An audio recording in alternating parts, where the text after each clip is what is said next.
Bismillah ar-Rahman ar-Rahim. Welcome to another exciting episode of the Revival Experience.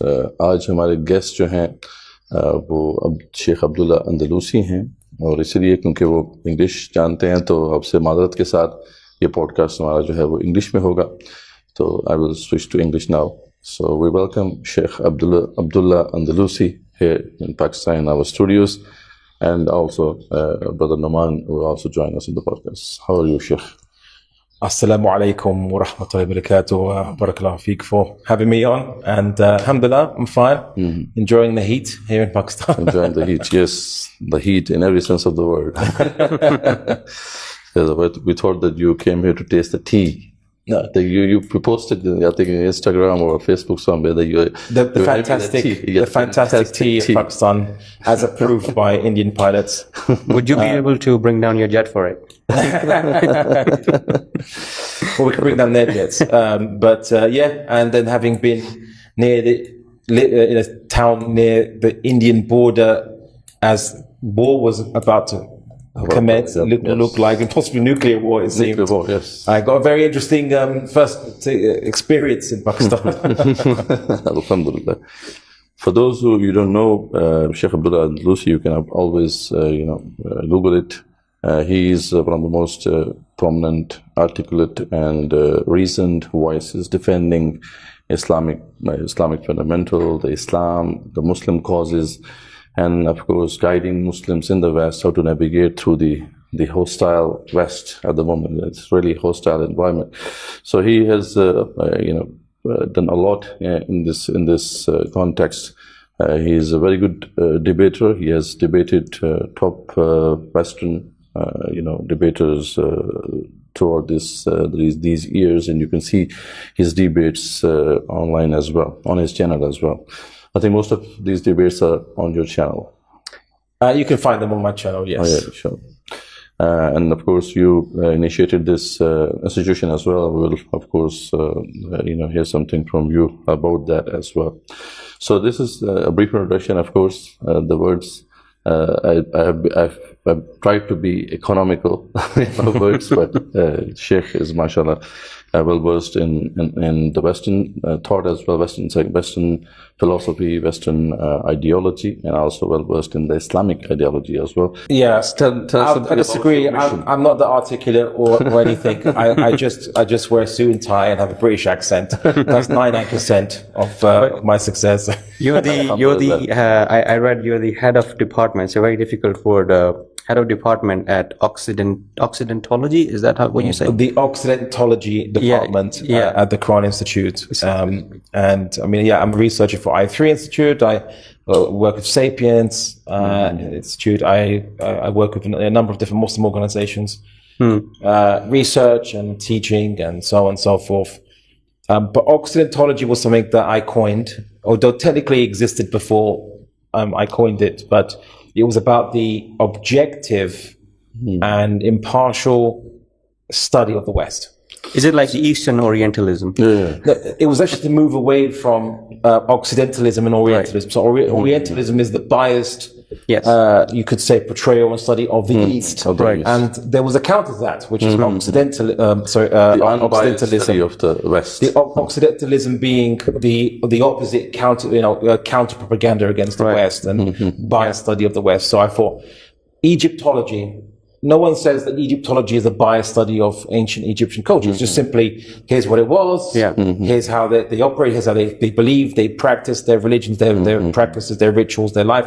And it's just for the subject in of itself to understand it in an objective way.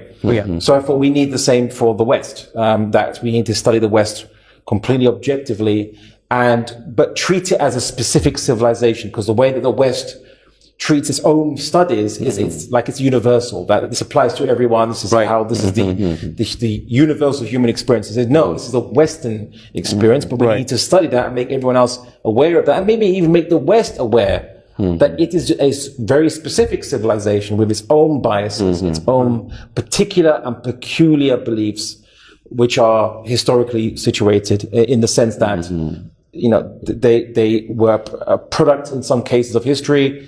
but at the same time, they're not universal either through time or through space. Amazing. That's great. That's Sheikh, great. what led you to focus on this area? I mean, I don't understand why it's important, but I would like to hear from you. Why would you go for Occidentology? Well, I could give you a long answer about the many uses and benefits of knowing these types of things. But I would say the short answer, two short answers is, one, because the Quran is filled with verses that talk about the kufr of previous civilizations, the pagan Arabs, where the Christians went wrong, where the Jews went wrong in the past, which is mentioned. What happened in the past with even ancient Egypt is mentioned in the Quran. So someone once asked me, why do you need to study about the West, to study its ideas? And so, well, the Quran saw it was important for you to know about kufr. Because if you don't know about kufr, then you are vulnerable to it. You are susceptible to it. The Quran is inoculating you, giving you a vaccine by telling you, here's what these people did in the past. Don't do that. Here's how they deviated. Don't do this. Don't be like these people. Right. So the same thing is Occidentology. Muslims need to know what is it about the West, in essence, that is universal, i.e. mathematics, the studies of physics to some extent, not the speculations that are called physics, like the multiverse, for example. That's not physics. There's no scientific evidence for that. But you see scientists talking about it as if it was an accepted part of science. Applied sciences, but not everything is universal, of course. Yes. So separate out the West's speculations and its assumptions about life, universe, everything from the knowledge of the physical sciences. Do what they actually did to us in the 10th and 11th century, where the Westerners found our books and they said, oh, your books, these Muslim books on technology, on agriculture, chemistry, we'll take that. We won't take your books on Aqidah. So do to the West as they did to us, I think. So that's why it's important to study the West. And the second quick reason is there was a gap in the market, you could say. No one was really going in depth in detail to talk about the Western schools of thought. So we might talk about the word capitalism because we heard it from the socialists and we kind of started to use it ourselves. Only then recently we used the other term liberalism. Capitalism is the economic system of liberalism. And if you're a Marxist or communist, economics is literally everything. So they look at everything. Everything is the result of economic means of production. So your society, your culture, your religion. So they called liberalism capitalism, and that was it. Right? Whereas liberalism, its more proper name, was only recently discussed now. And now people talk about secularism and liberalism and nationalism, but they talk about it like these things just emerged out of nowhere. Yeah, we have to refute it, but they just popped out of nowhere. Said, no, we need to know where they came from and what the other schools of thought are and why we see all these different forces in the West as arguments, counter-arguments, Republicans, Democrats, liberals, conservatives. What's all this about? So that we can avoid, because sometimes we think the enemy of my enemy is my friend, when in reality the enemy of my enemy is also my enemy, because they have their own ideas. And sometimes many Muslims adopt, because they saw a conservative Westerner criticize liberalism, they think, well, I will adopt his work, his book.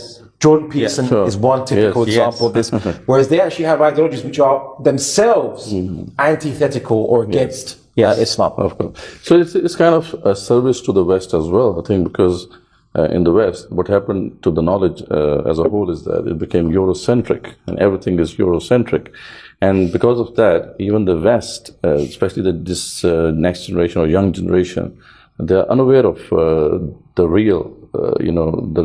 reality of their own civilization. I mean, they can't see the pitfalls. You see it in this way as well. This is a service to the West as well, so that we can give them a clear picture of what they are actually in their socio-historic, socio-cultural setting.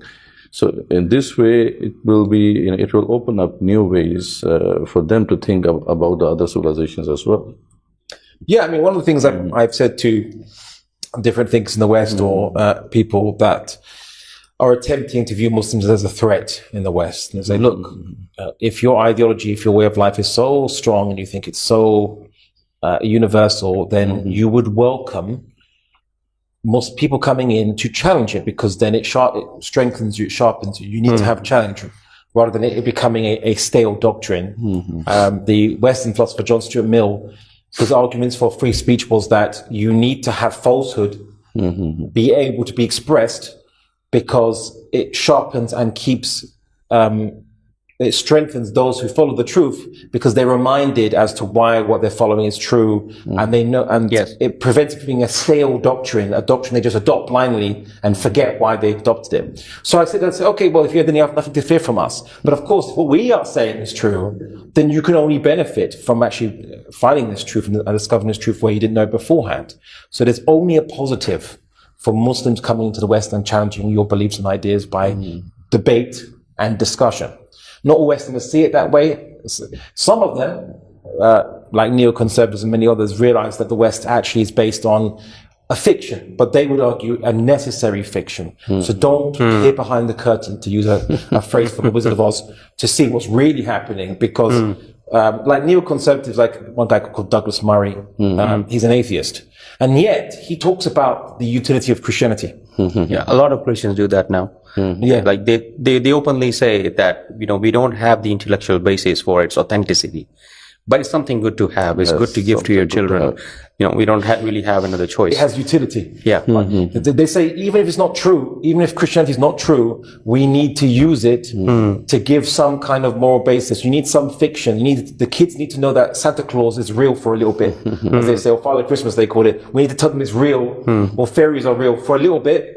That's how they would argue. That's literally how they would argue it. That for a bit, until they grow up, and then you can become mature enough so that they can think straight or independently. Yeah, that's how they argue. And in some cases, they also say, even into adulthood, that many people need religion to maintain a stable social order in the West. You can't chuck it away, otherwise people would collapse into meaninglessness. Society would collapse into meaninglessness. That leads to civil wars, that leads to rebellions, that leads to it's a necessity. Fascism. So it is a necessity, even though it is a fiction, but it is a necessity, and we need to use it. Yes, and they would say that Muslims are a threat because we are challenging this fiction, and Muslims are saying, you don't need this fiction. Yes. Reality is enough. Try reality. It's enough for you. Yes. Great.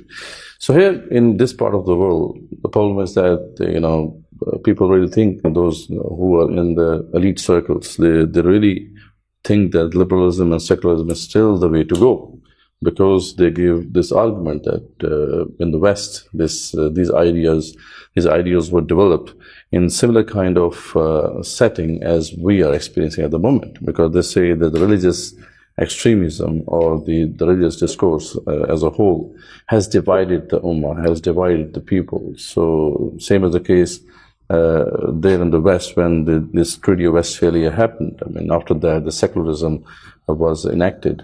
So it resolved this conflict in the society and provided that social cohesion that was required. So here people also argue that this is the best way to go for us as Muslims as well. But little did they know that, the liberalism or these ideals are on the decline in the West. So just,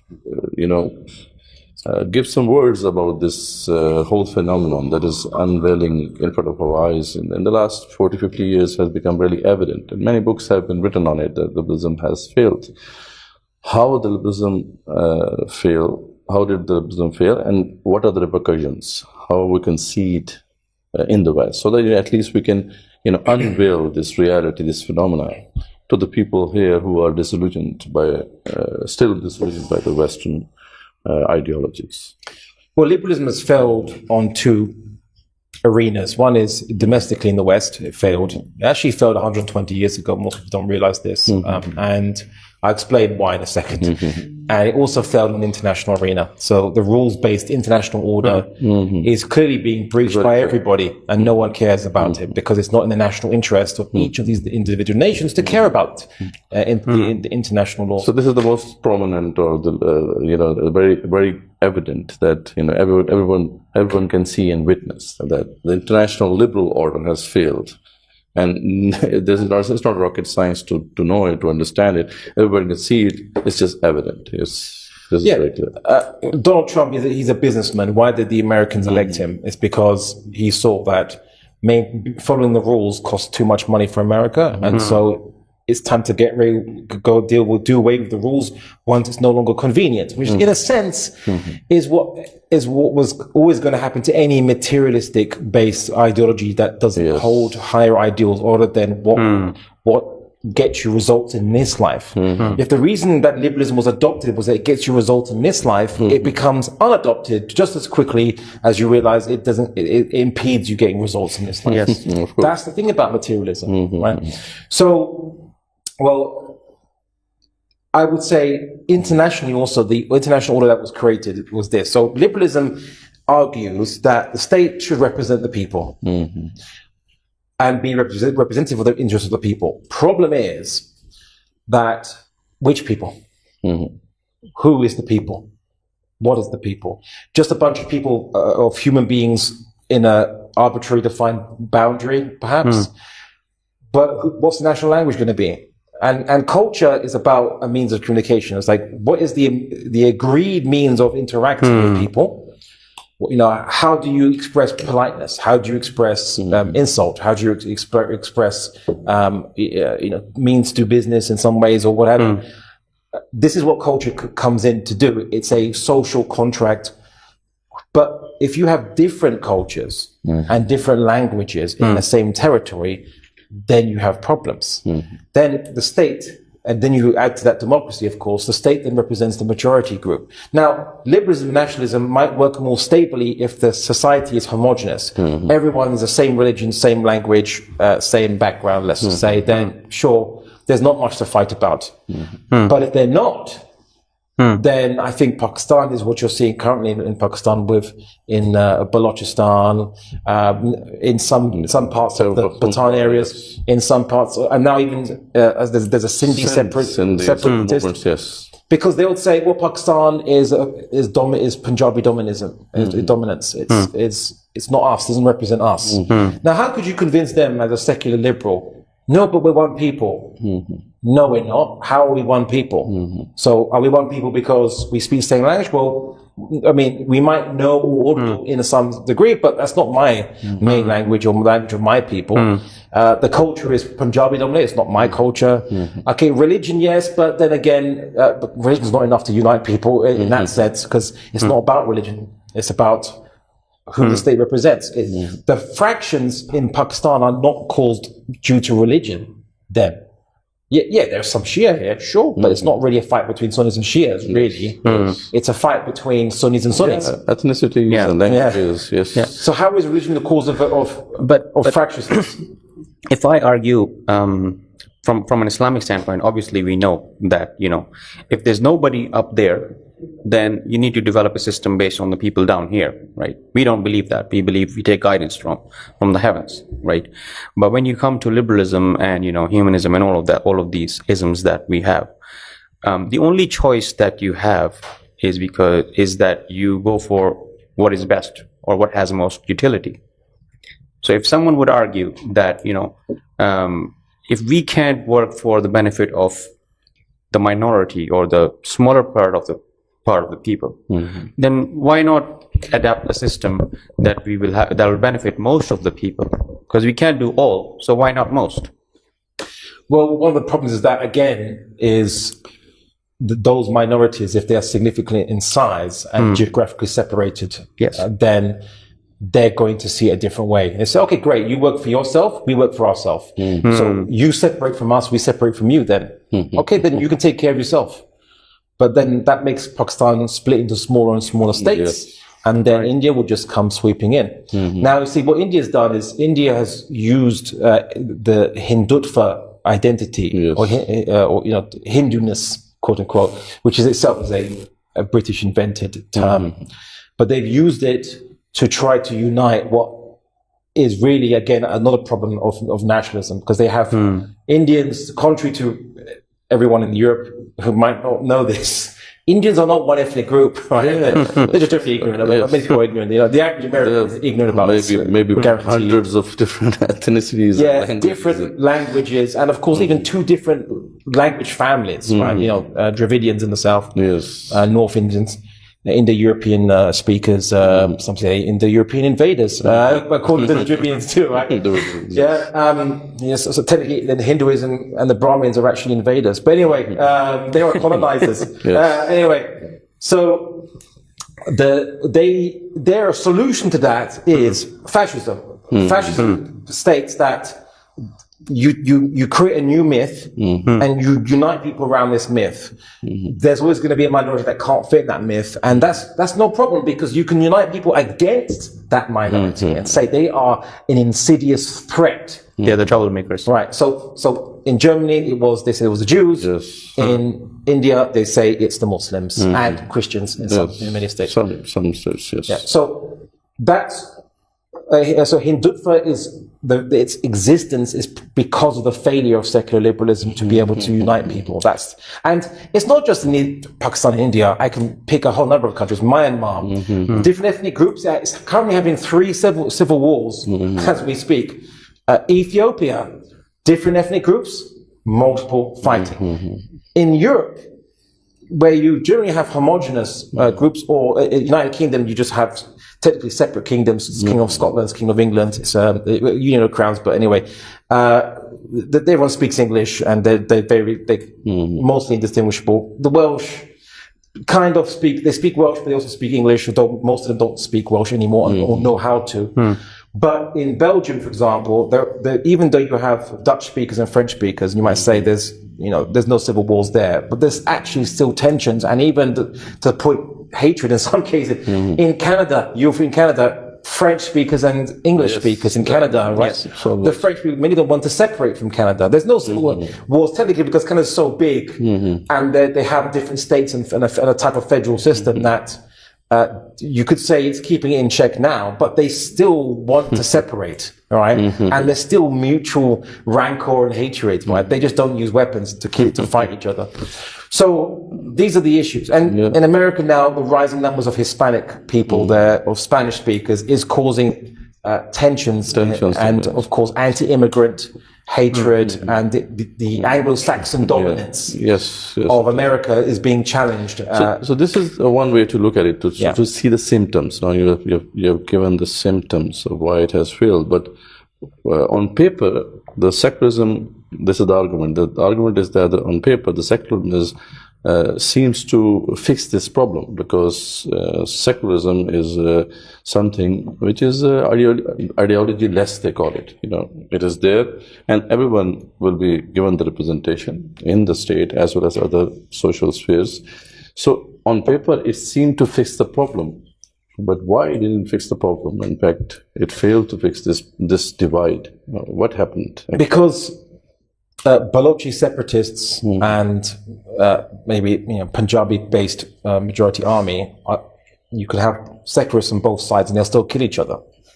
It doesn't matter. Say, well, you're not really just great. I'm still going to shoot you. I'm still going to bomb and kill you. That's why they don't care. Why? They want separation. They want to have these identities like they're very strong. They can't be just undone. Is this the reason?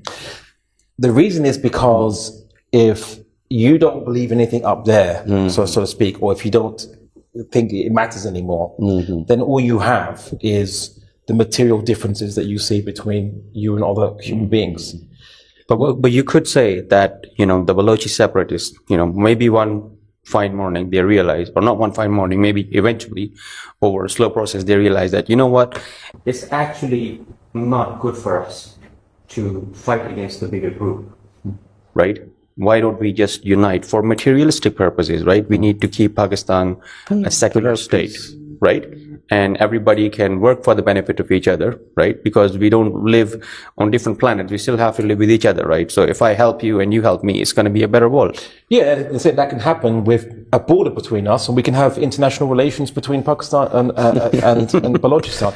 That's how they can argue it, because there's no reason unless there's a greater external enemy. Yeah. But there's no great reason. And of course, India doesn't go to the Balochis and say, we're going to wipe out Pakistan and wipe out you. No, they'll say, no, we're just going to wipe out or destroy or weaken or the reason, but we support you. We'll give you weapons. And they do. The reason why I'm saying this is because you actually gave a very good example about the external enemy. The philosophy that's being pushed down the throats of everybody in, across the planet, in the movies and in the media, is that all of you are one. This whole mambo jumbo of we all are one, we're all going to walk together to heaven, all the humanist paradigm. Even the Hindu people are now adjusting to that. And now, even in the movies, they're portraying that there's going to be this external enemy who's going to come from another planet, right? Or maybe the planet will, collapse itself, right? Because of the environmental crisis and everything. So all of you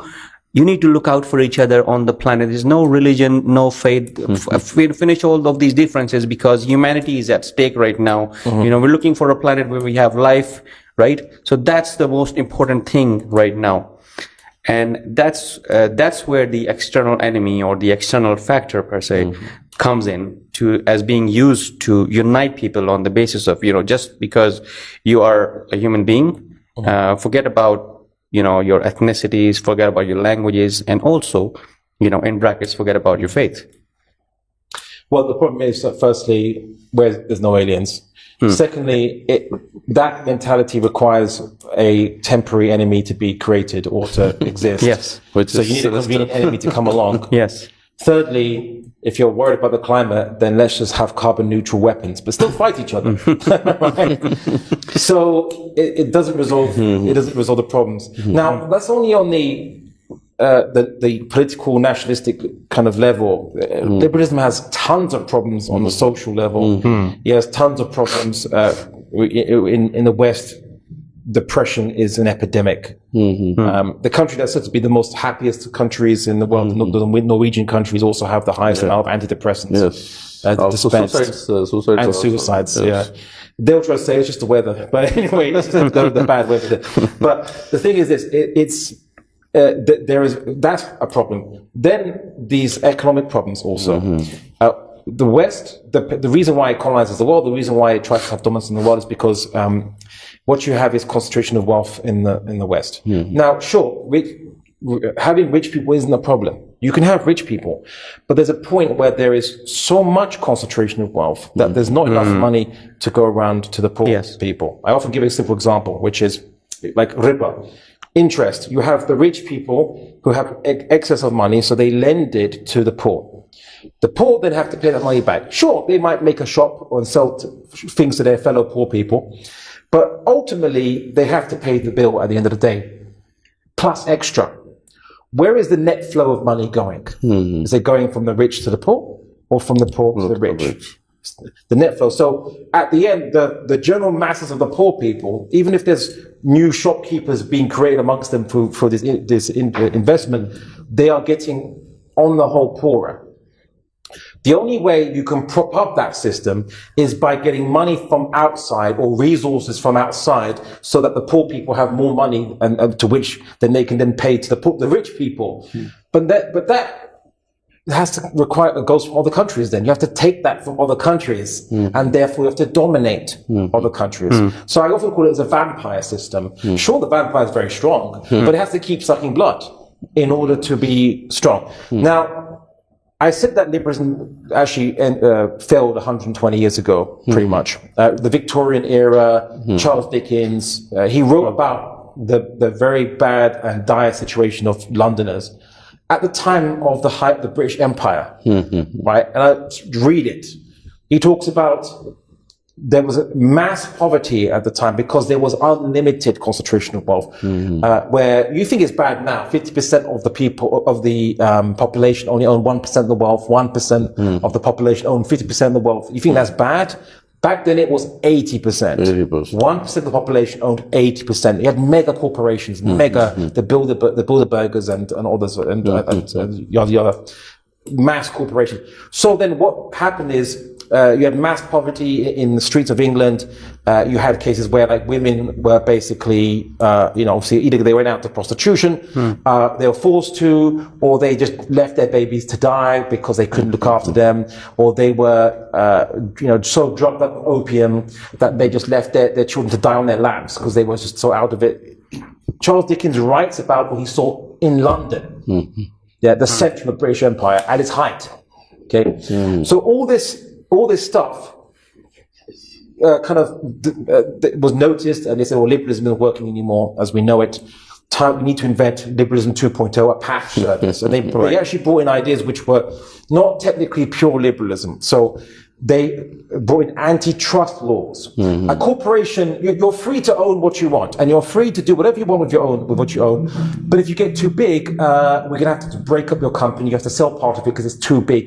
And that's what an antitrust law is. Right. I think at one point Microsoft got so big, the antitrust law was kicked in America. So you have to break into smaller companies because you can't. There's too much concentration of wealth. It's too big. You had obviously welfare, healthcare services, at least in the UK, throughout Europe, because the poor people couldn't afford their own healthcare, and they were worried that socialism and Marxism was going to come in. So they said we have to patch that up. Liberalism says, okay, you're free to do what you want, and we're not going to be responsible for you. You're responsible for yourselves. So that's great, right? Until you're sick, you're poor, you have an accident at the factory, and you can't provide for your kids anymore because you're maimed, and the factory worker doesn't have to owe you anything because you're not working. So why has to pay you?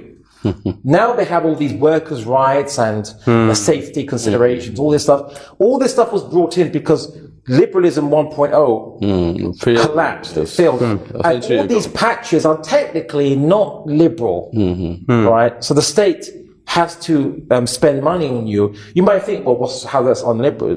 That's anti-liberal. Well, the problem is that the state takes money from the taxpayers, and the state. The purpose of liberalism is, I don't take money from you. You don't take money from me without consent. Yes. Okay, so I don't steal it from you, and you're not responsible for me. I'm not responsible for you. But if the state takes money from you against your will, in a sense, although technically you consent by voting, that's how it is. Or except in the Constitution, yes. Yeah, then that money comes to me. Then the state has made you responsible for me, which technically isn't pure liberalism in its first form. So it brought up, of course, and let's not forget, drugs were banned. Liberalism says, do what you want. Yes. As long as you are physically harming anyone against their will, take drugs. Have opium. That opium was allowed at one point. But then it was argued, people become a slave to drugs. And then they made the argument that, well, then you're enslaved to drugs, and we should be liberating people. So even if it's your own choice, we have to free you from your own choice because you're enslaving yourself, right? Right. And in a sense, the Sharia says, "Oh, I'm glad you finally realized that humans can consensually enslave themselves, and that you have to intervene to prevent this." Great. But let's be consistent. The biggest and most lethal drug in the West and most addictive drug by numbers is alcohol. Yes. Why not kill it? And the West actually tried to do that. There was prohibition in America. There are some states, I think, these kind of laws were passed. They passed it broadly in America. The prohibition, they prohibited alcohol. And in England, there was the temperance movement, actually launched by Christians, to be to treat alcohol the same way as other drugs. It failed. It didn't reach the level of law in England, but they tried, right? But there was a pushback. No, English will need to drink. And in America, it failed. People kept breaking the law, and you had the mafias and all this stuff benefiting from this movement in the United States about the right to suicide. It was also interesting. The interesting debate around this as well. So the argument is that, as we can put up in front of the audience, is that as long as this moral compass is based on materialism, there won't be any morality. It has to be on something beyond human, something which is above all humans. I mean, something supernatural, something which is very much linked with our fitra, with our true nature, and that is what that is where the moral compass should be. If we want to something objective. So like it's actually a lack of religion in the sense of at the state level in Pakistan and its full proper implementation, as well as making it the highest criteria for the state, not simply we're going to make a constitution and we will use religion, rather opposed to the national interest of Pakistan it's the Deen of Islam. There's a difference between that. Yeah, I've often said the problem in the Muslim world is that Islam is a part of their lives. I often say that as a little to kind of initially just to trigger some curiosity, and people say, "Well, you say what? You're saying that the problem in the Muslim world is because Islam is part of our lives? Are you Muslim? What's going on?" And I say, "Well, actually, are you Muslim? Because it's the key word is part, whereas Islam should be our purpose in life. Everything we do, all our policies, everything driven by the world project of Islam to make La ilaha illallah the highest amongst humanity, the highest in mankind. That is the world project of Islam. That is our driving purpose. Every activity we do in our lives. It has to be linked. And you might say, well, to be more religious, what you mean? I have to give up working and, I have to sell my car and become an ascetic, like hide away in a cave. Say, no, you can have multiple cars, successful business and so on, but the whole reason is different. Yes. So currently, the current situation in the Muslim world is society expects, or your family expects, that you to be a successful person, you have to have a family, car, kids, what have you. And it's just for that reason. And while you're doing this, just don't forget to read your namaz if you can, your salah, your siyam, your fasting, and so on and so forth. If you can. And if you can, try not to lie and be nice, right? But then, if you can't achieve those things without lying, maybe God will understand. And you can lie. That's the important. mindset. Throughout the Muslim world. That one line is actually very important. Maybe God will understand. Yeah. It's an exception they tell themselves because their main purpose is, in essence, just whatever, a arbitrary set of social expectations and family expectations. That's throughout all Jahil societies from the past, from the ancient world to now. And the Muslim world has fallen back into that. Whereas a purpose in life is something else. A Muslim driven by purpose, Islam as their purpose, would say, okay, so I want to worship Allah subhanahu wa ta'ala. The more money I get, the more sadaqah I can do. Or the more I can invest, the more I can leave for my family. I can also help my community better. I can improve my society better by investing in social projects. I can maybe leave a good waqf.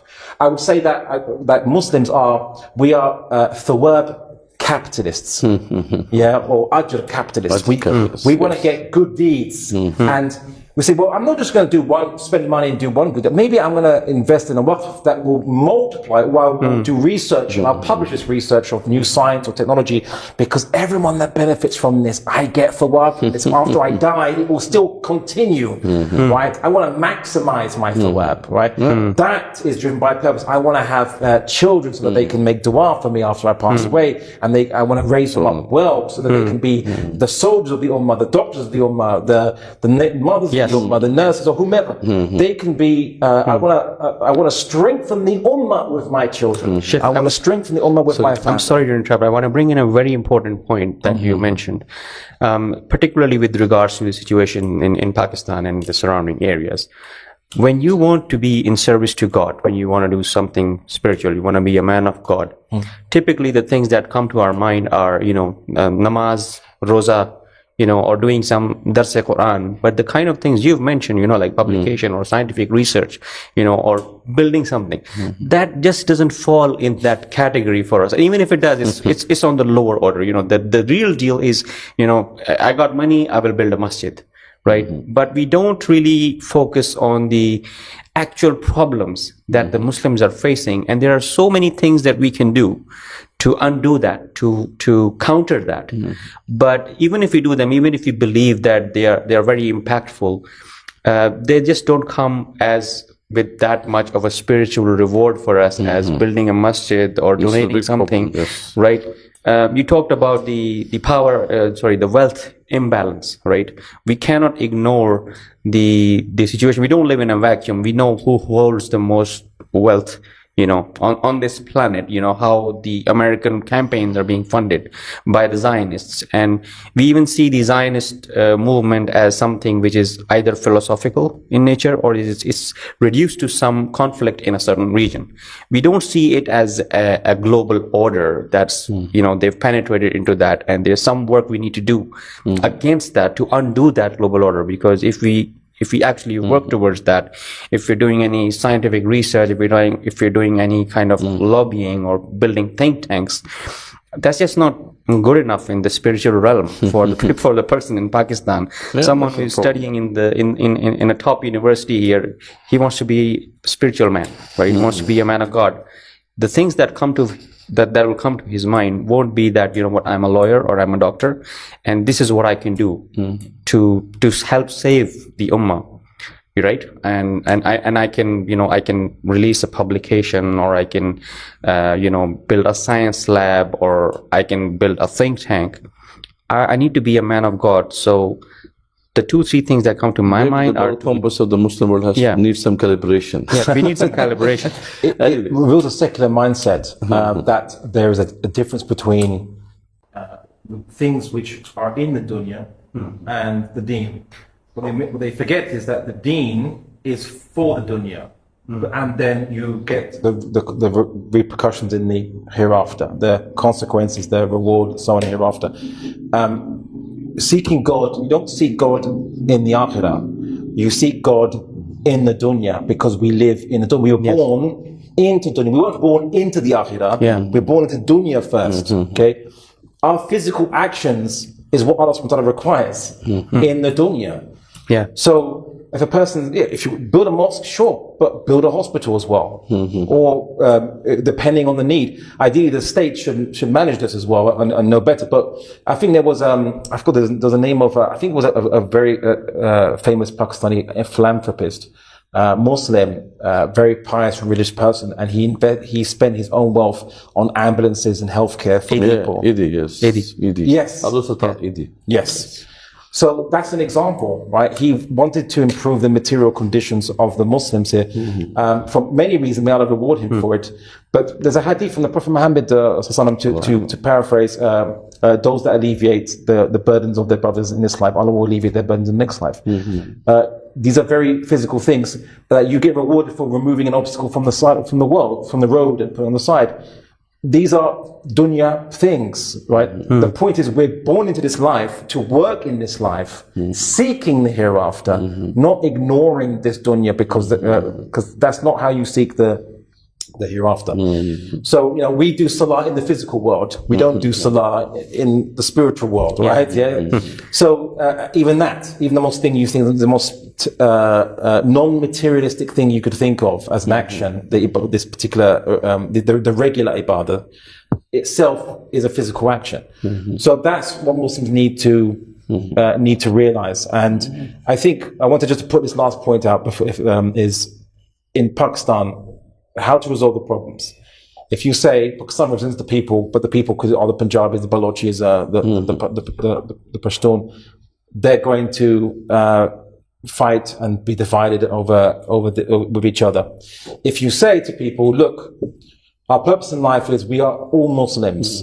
Our only purpose is to submit to Allah subhanahu wa ta'ala. He's made some of us to have different languages and backgrounds, but we are all Bani Adam. We all have the same purpose, the same obligation, the same sharia, with the same kitab. Then we have the same purpose. Then everyone realizes that, sure, while you might have different languages and different foods, I like different foods, different backgrounds, it's meaningless.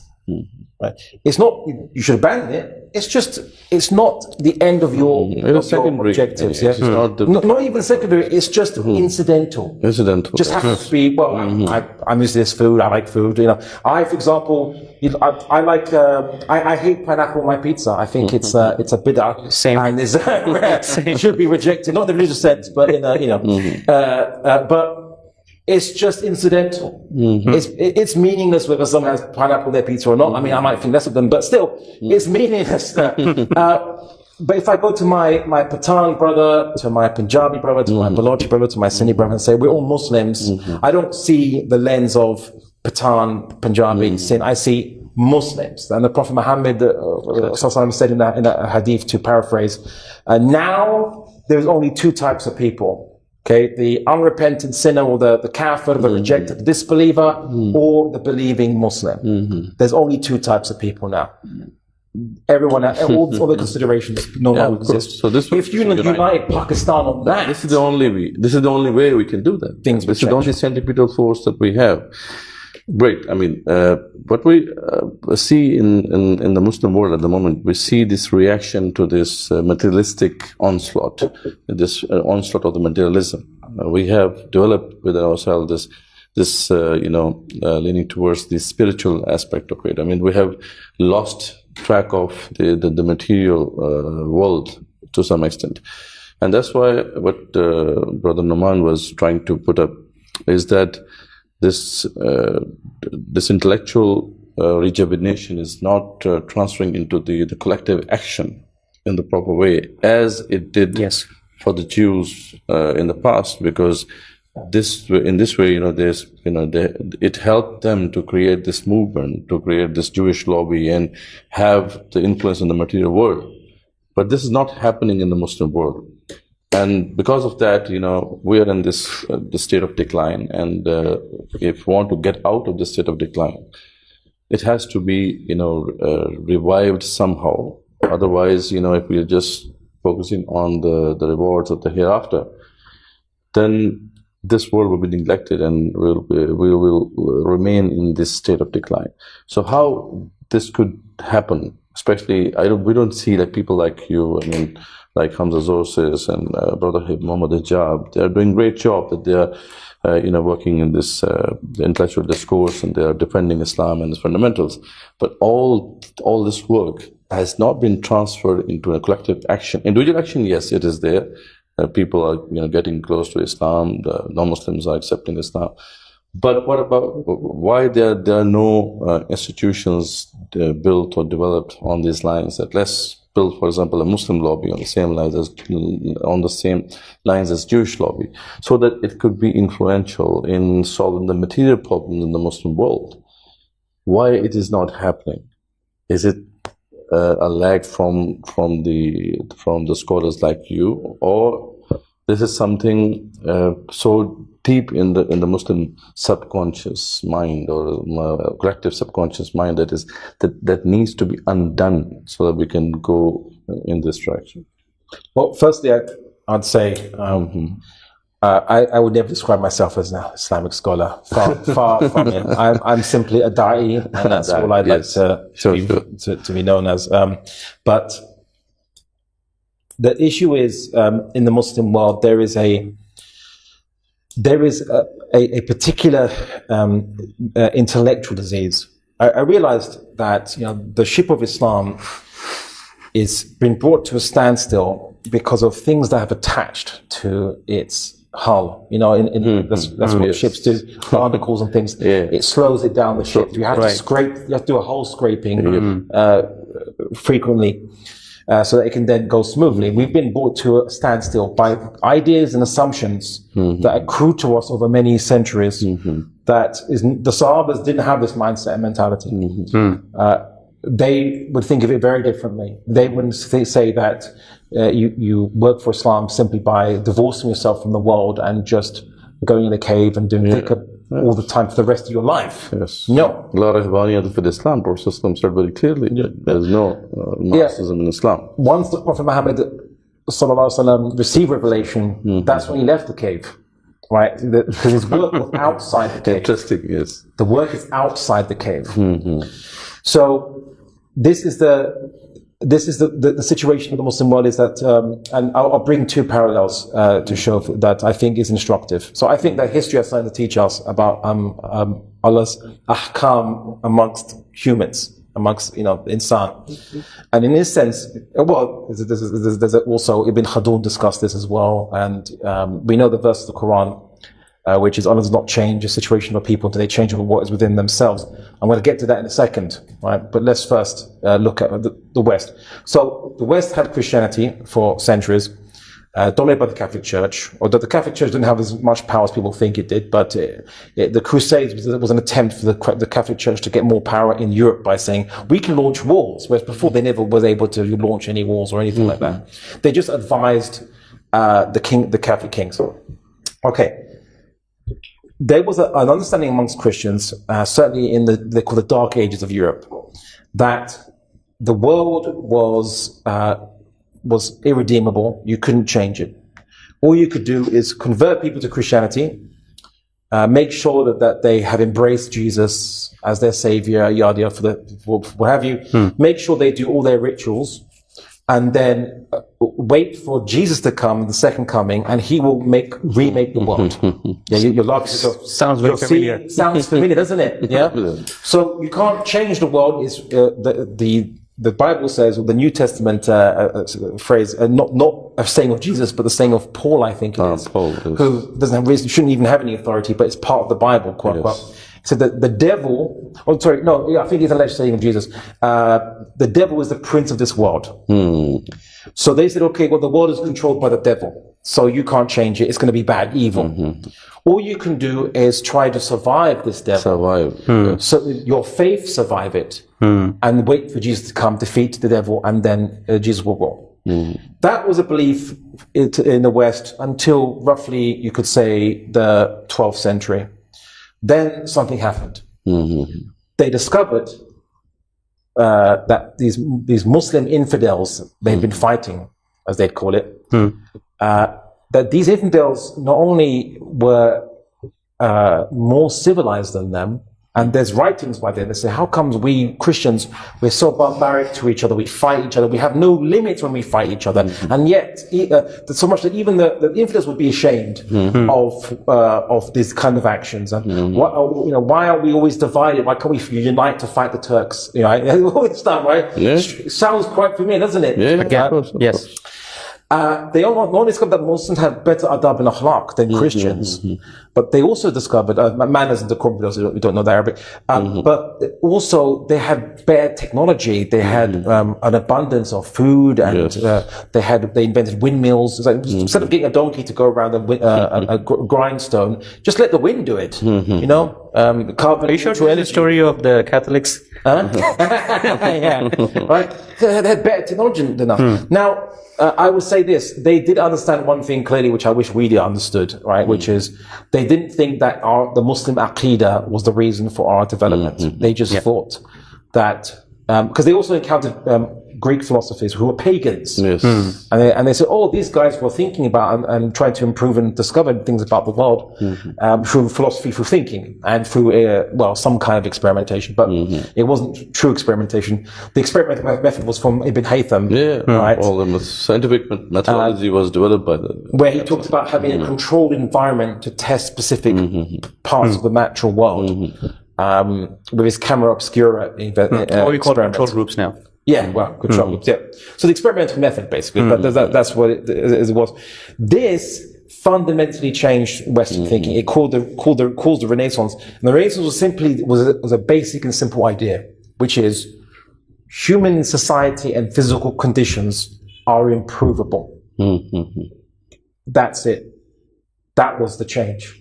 That was it. There was no secularism back then, no liberalism then. Liberalism wouldn't come about from 1200s for about 600 years. The West started to improve and develop without secularism, without liberalism for 600 years. Martin Luther, who gave this idea of two kingdoms, was also a religious person. He died as a religious person. Martin Luther.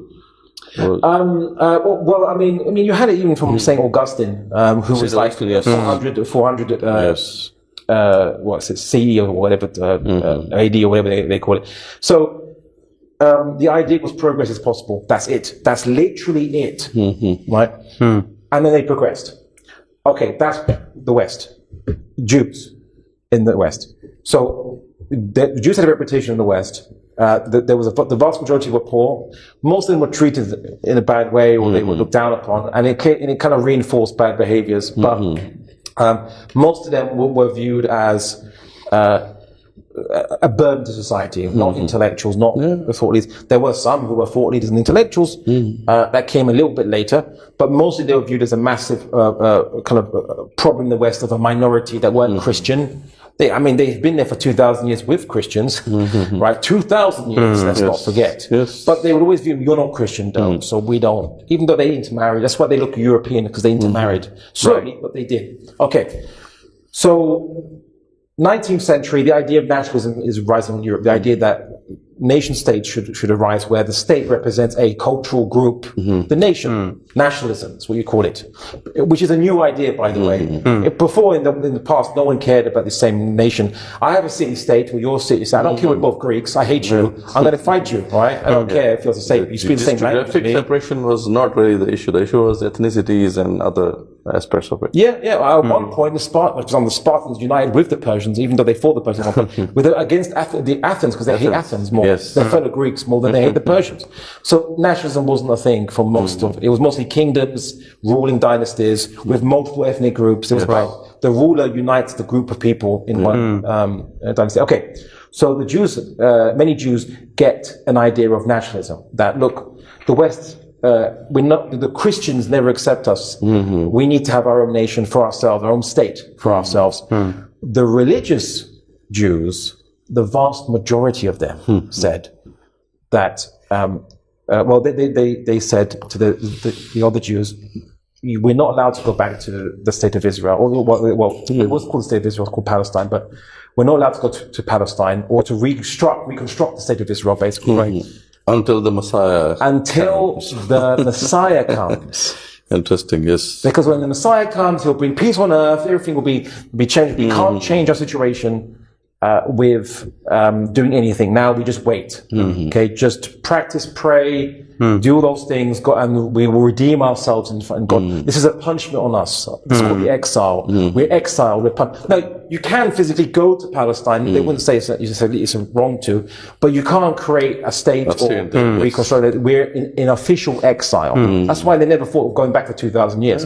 They're still opposing it, of course. They're still opposing it. Some religious Jews, yes. Yeah. Basically, back then it was it was 90%, 99%, what have you, right? Even the British, who were when they accepted the idea of creating a Jewish state, said that the majority of Jews are not Zionists. Do you know who the Jews that said we must have a state and make actions towards it? Atheists and secular socialist Jews. The founding of Israel were socialists. Yes. Everyone forget. Right. Ben Gurion is a socialist. Socialist, yes. Yeah. They said, no, we have to lobby. We have to speak to them. We have to, usually they went to the Ottoman Sultan Abdulhamid II. Can we buy it? Yeah, we will give you lots of money for it. Actually, most people don't realize they actually didn't have any money. What they were hoping to is they would get a price and then they would try to raise that money with the rich Jews. Right. Many rich Jews in England or what have you didn't care about Zionism as well. They were like, we're happy here. We're like, if you say that we have to be in a state in Palestine, are you saying that I'm not British? I'm British. Why am I gonna? You're making it worse for us. You're telling everybody that we don't belong here, right? And the Zionists made alliances with anti-Semites who hated Jews, who said, "Look, you don't want Jews here. We don't want to be here. So let's work together and go to and put us in Palestine. Who cares about natives in Palestine? Put us there." So they made change, and the World Zionist Congress, which was set by Theodor Herzl. Initially, they didn't have any manhaj. They didn't have any methodology. They said, look, we have different groups and factions. We can't agree. Let's just agree to meet up once a year or what have you and discuss opportunities and what have you. Just discuss. Yeah, we don't have to all agree. Let's just meet up and discuss. Different factions, groups, let's meet up and discuss. Mostly all again secular. And see what we can do and have you, you might know someone, maybe we can help you with a new project. You see an opportunity there, maybe help you. It was called a talking shop, just for talking, to see what could be done. And then 50 years, almost exactly 50 years after they set up, the state of Israel was created when the British had given them the state. They made certain offers to the British. I'm not going to get too much into it, but it was mostly a promise that Jews would help the British win World War I, right? Jews didn't really have the network to really help British World War I, but the British didn't know that. It was a myth. The British Christians didn't know that. The myth that Jews could have some influence in the world, they used it as a leverage to get influence in the world. Which is the irony of it, right?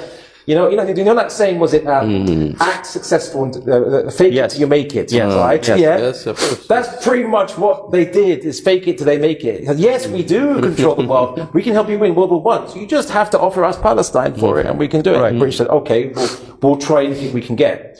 So as soon as they changed their mindset and said, okay, we can make change, then they made change.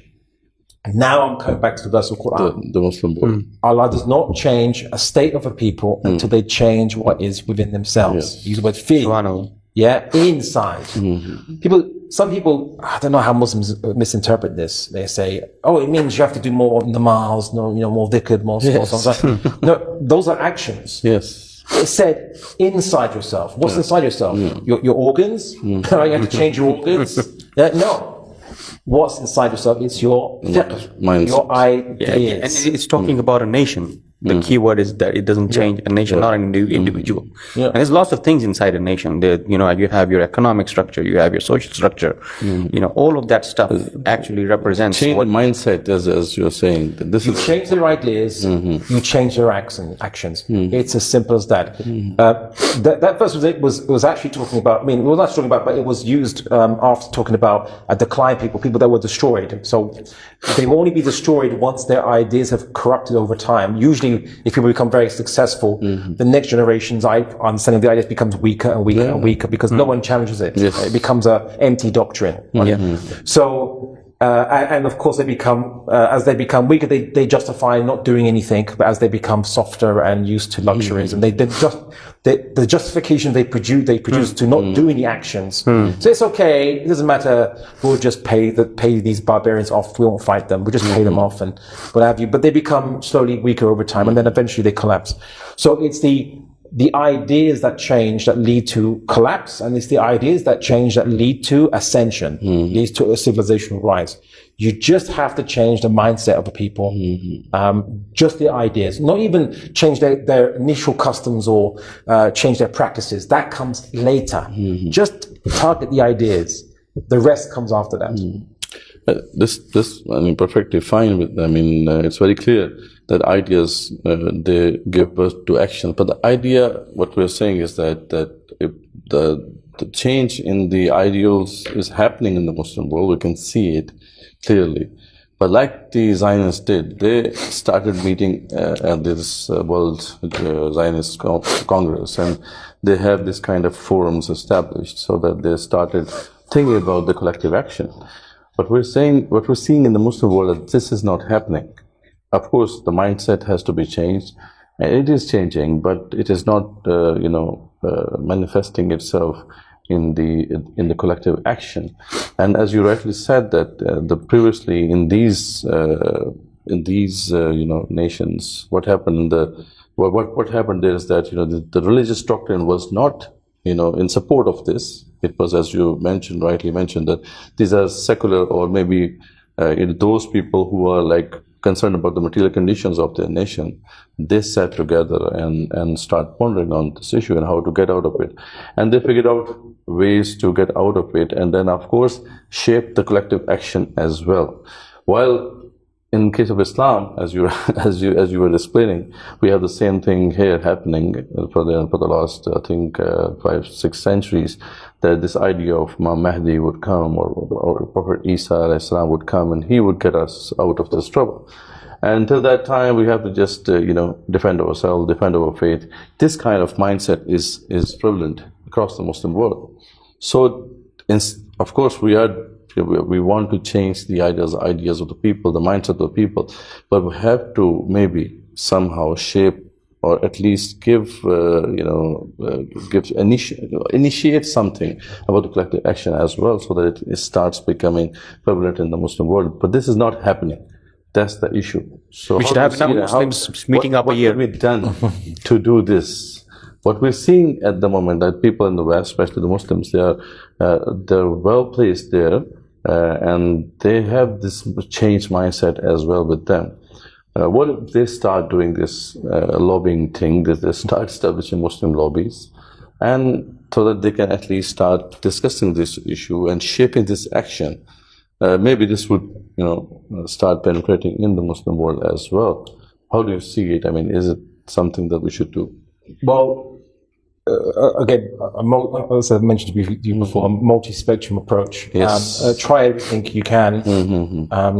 Obviously, following at least the limitations of the Prophet Muhammad sallallahu alaihi wasallam.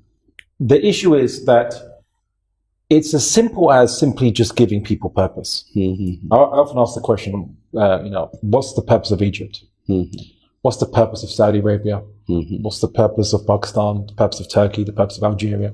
And usually people are taken aback by that question, like, what do you mean, the purpose?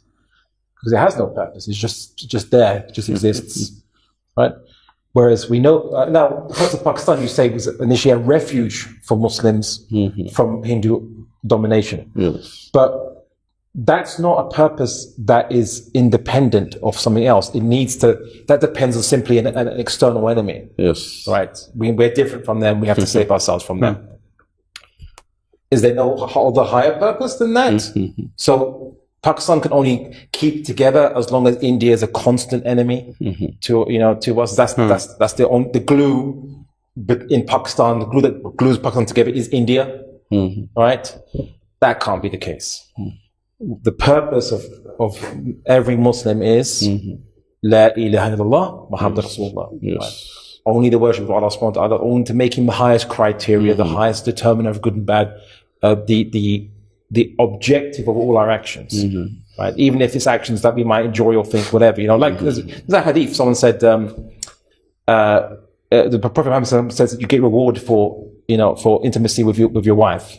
And people said, are we going to get reward for something that we enjoy? So when you get punishment for doing zina, then So there's a reward. of course there's a reward for that. So there is an objective for behind every action, and this action should be the objective is Allah subhanahu wa ta'ala. Once you show Muslims that's your purpose in life, you actually remind them, show them.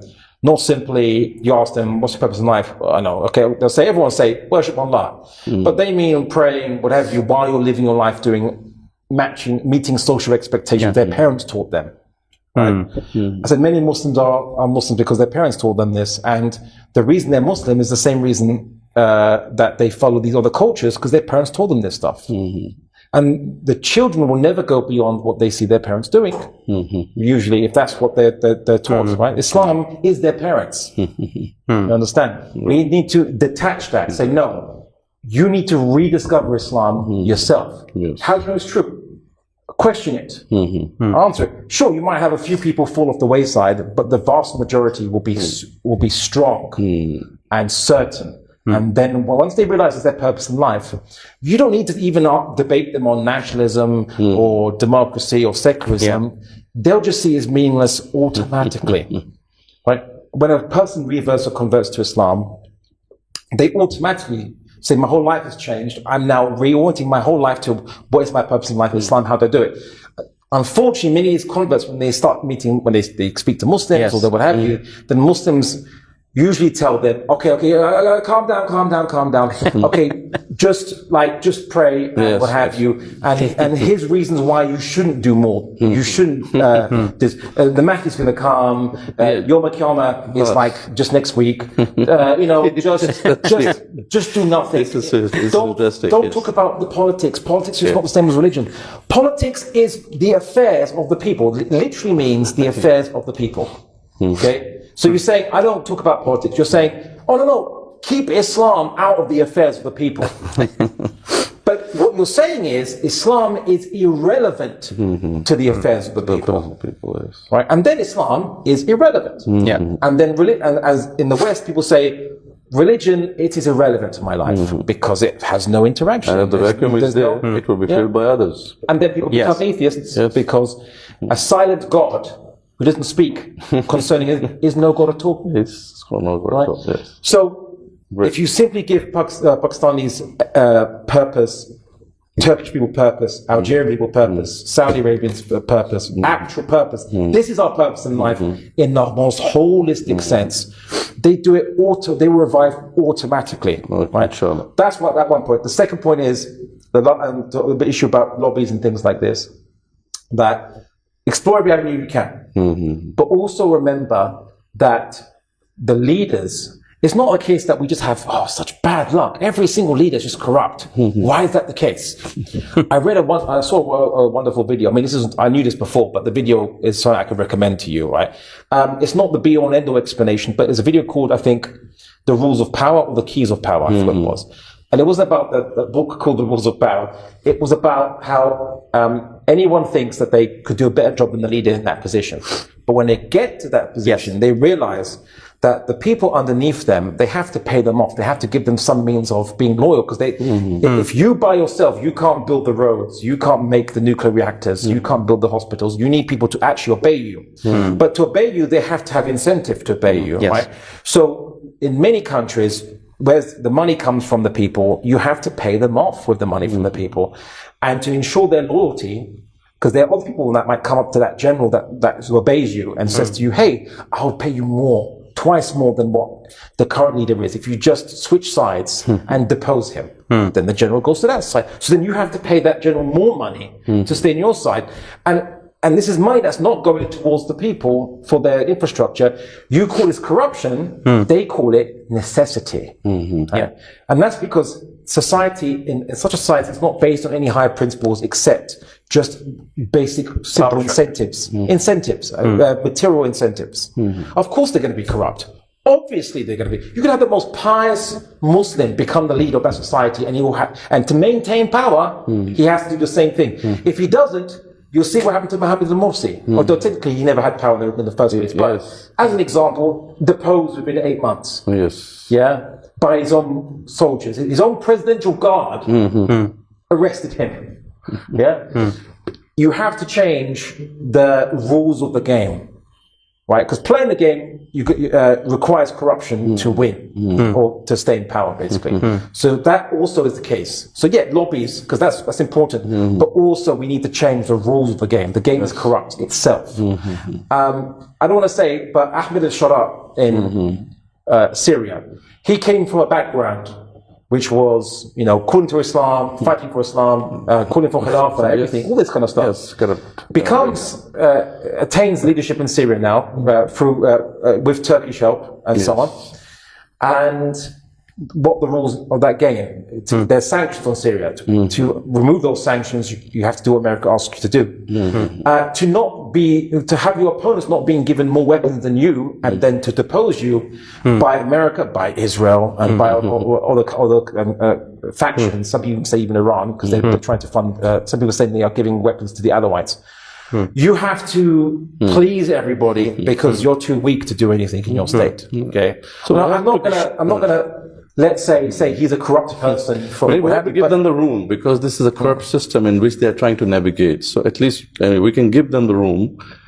This is what you're trying to say. I mean, this is very important. It's not about giving them the room, because I'm not saying to rise up against them.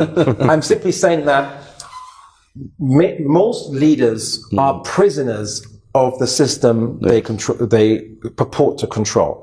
Only in the most craziest, wackiest, absolute dictatorships where everyone is really scared of the leader, and the leader, even then the leader still has to manage people in that way, like Kim Jong-un and so on. But the leaders are constricted by the system that they're in as well. So if you want better leaders, we need a better system. And the only way you have a better system is you need to have a universal set of rules and laws that everyone in society accepts. Right. And then that become the new rules of the game. Then you have better leaders. The reason why Brother Mudassir was also trying to address this point was that we're living in a space where we have these systems, and they are being played on these rules, right? I often give these examples to, people who discuss with me on these things, that if you send a 6 foot tall basketball player in a place to play basketball, which is only 4 foot height, right? If it's only 4 feet height, the guy will have to bend down, and the short people are going to win. So this is how it is.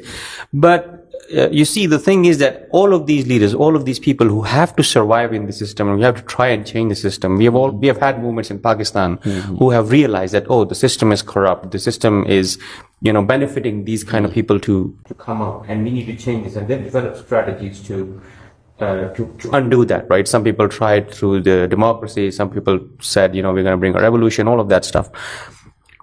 The point is that all of these efforts are isolated, number one. They're not being able to win against these systems. And then there exists a bigger system in place on the planet level as well, on the global level as well, where you have these United Nations laws. We're not talking about the system in Pakistan, we're talking about the global system where you have the IMF and all of that stuff. And in that space, everybody is working in an isolated manner. People in Turkey, they're working, within their country, maybe within their city, right? There is no collective effort. There is no collective action. Not enough Muslims are coming up together, just like those Jews who were scattered around the world, and saying, you know what, this is a global issue. Even if you bring change in Pakistan, right? Pakistan still exists on the same planet, world, yes. Right? Even if Ahmad al-Shara becomes the leader, he still got his hands tied. So what are we going to do about that? And are we going to bring enough people to do this Muslim lobbying, to build these think tanks? If you're going to do propaganda, if you're going to have power and influence and control, you're going to need wealth. You're going to need those rich Jews, right, to come into play as well, maybe, right? That effort is missing. I will add to this question so you can conclude, because it's very important, and we will try to conclude the podcast. As we were discussing in the office, that there are a lot of movements, of course, in the Muslim world who try to, have this collective action. And they tried in different ways. Like Maulana Maududi Rahmatullah, he said, let's participate in the elections, and let's get the power through this path. And then once we have the power, we can change the system. Then there are other people like Dr. Asar, which is our teacher as well. He used to say that, no, we have to bring about a revolution on the same lines as Iranians did, or on the same lines as the French did. So we have to bring about the revolution throw away the system. Then we have these people, our brothers, his brothers who say, we need to seek Nusra. And once we have the Nusra, we will, change everything.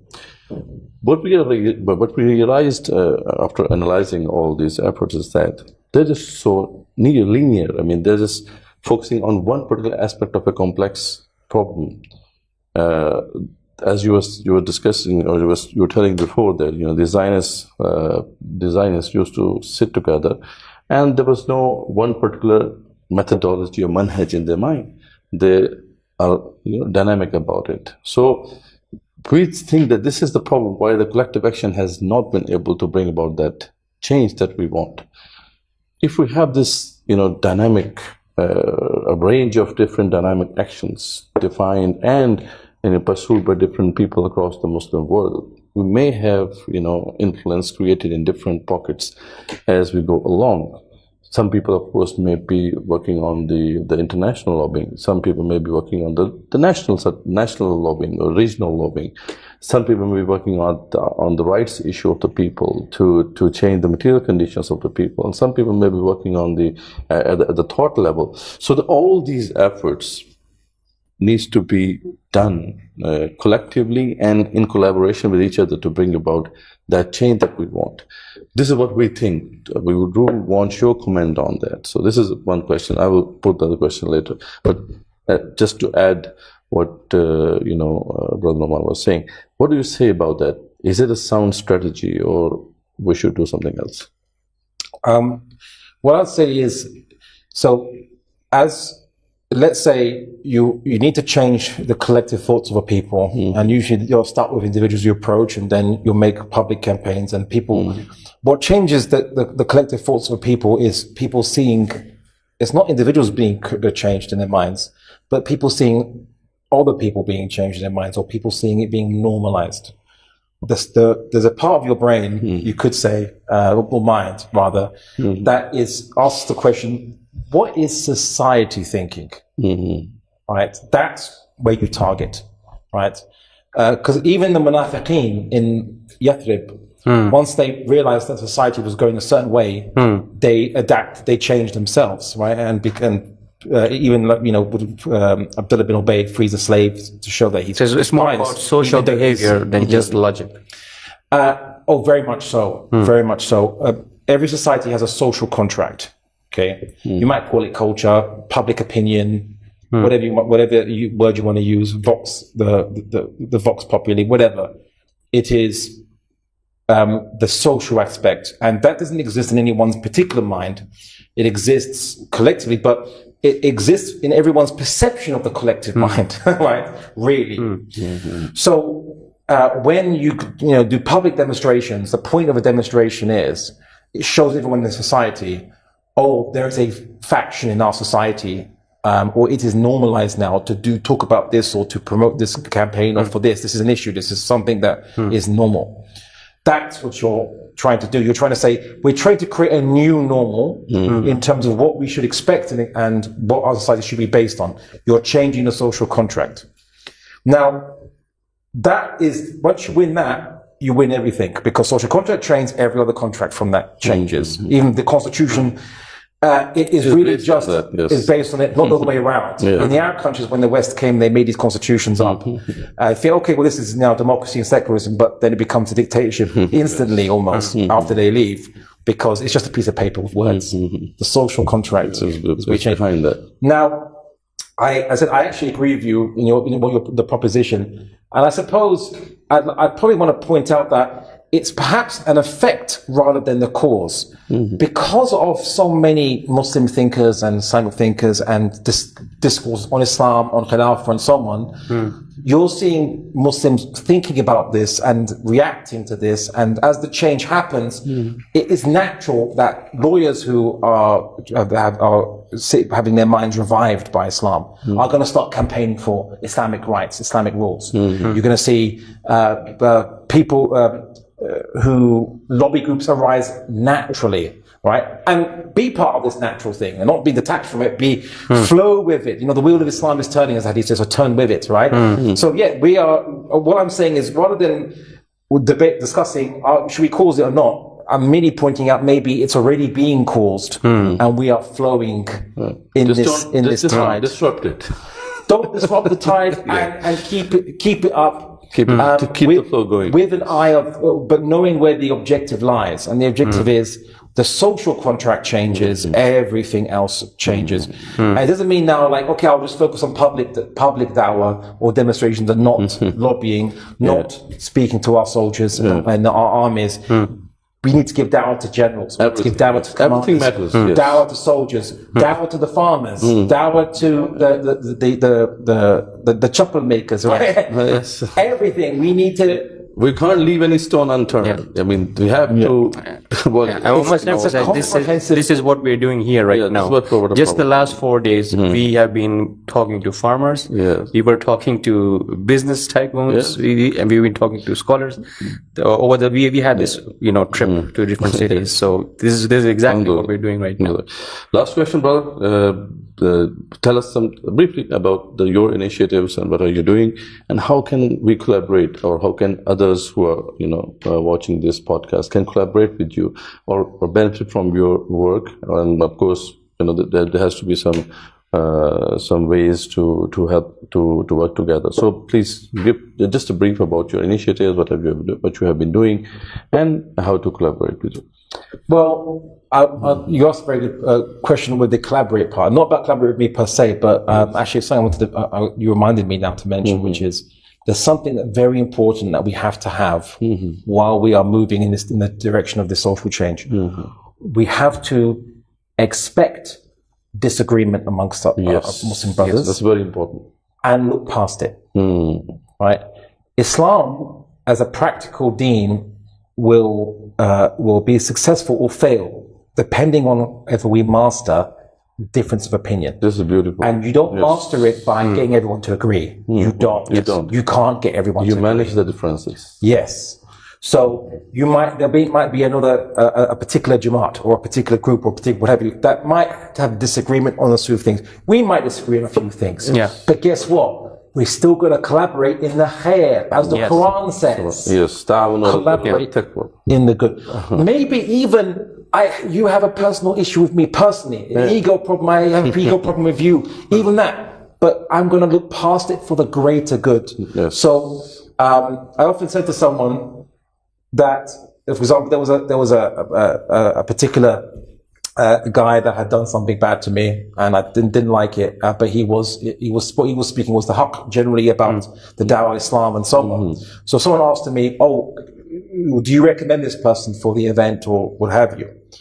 And I said, like, obviously there's, the waswas shaitan saying, say no, say whatever, say don't work with him because I don't want to work with him. He don't want to work with him. No. I said, look at if you can't say anything good, don't say anything at all. But instead I said, well, look at his work. His work is on his websites, blogs, blah blah blah. And if you think this is what you need, then you use him. And if it's not, then don't. But you go and judge for yourself. Actually, that's generally my approach for everyone, even whether I like them or not. I say to people, when they ask me, could you give me a recommendation? The reason why is because I think some people are prejudiced with a negative reputation that wasn't created by themselves. And people just rely on other people to give, to take, oh, what should I say about this person? Oh, many good brothers are ignored because of this situation. So you know what? Don't take my recommendation. Look at his work. Please look at his work and judge for yourself. That's what I say. Things like this. Or even if I was invited if I'm invited by anyone to work with them, whether they've done something bad to me or not, I will not refuse if it's in the khair. Yeah? I might not send them an Eid card or something, Yeah, I might not do that if I had a personal issue with them. Although I try to reconcile that, and also we're commanded not to be angry with our brother more than 3 days and 2 nights. Very seriously, if you are allowed to forgive you, then you should forgive other people. That's also a key issue. Yes, and it's the akhlaq. Yes. Yeah, and I'm trying to start a little, you could say, tradition that every Eid al-Adha. Every Eid al-Adha, that we make it a practice to forgive everyone that we have issues with, and make it public. Say, I forgive. I take note. I make notes. Everyone, I've forgiven you. Everyone I can think of, I forgive you. And ask me today, I will forgive you. Right? We should encourage that. So if we can manage different opinions, that's great. Yes. And we can collaborate whether we disagree. So that being said, as for my other stuff, what I'll say is, I'm working on a number of projects. I'm doing a course with I3 again on the history of Western philosophy and civilization. So please check that out. Sure. I'm working with Sapiens Institute on a course on Zionism, and I'm writing a book on refutation of Zionism and how to call and advocate for Palestinian rights as well.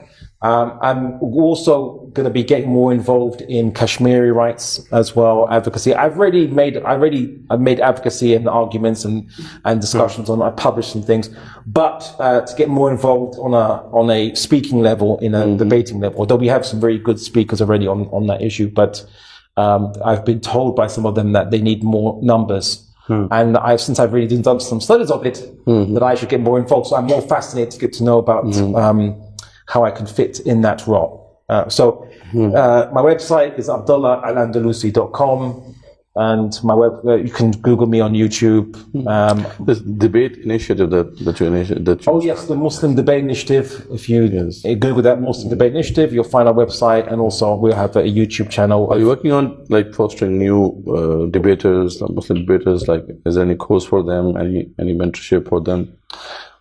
The Muslim Debate Initiative doesn't train debaters, and there's a reason why. You don't need loads of debaters, but also we prefer, we've always found natural debaters, natural speakers. Okay.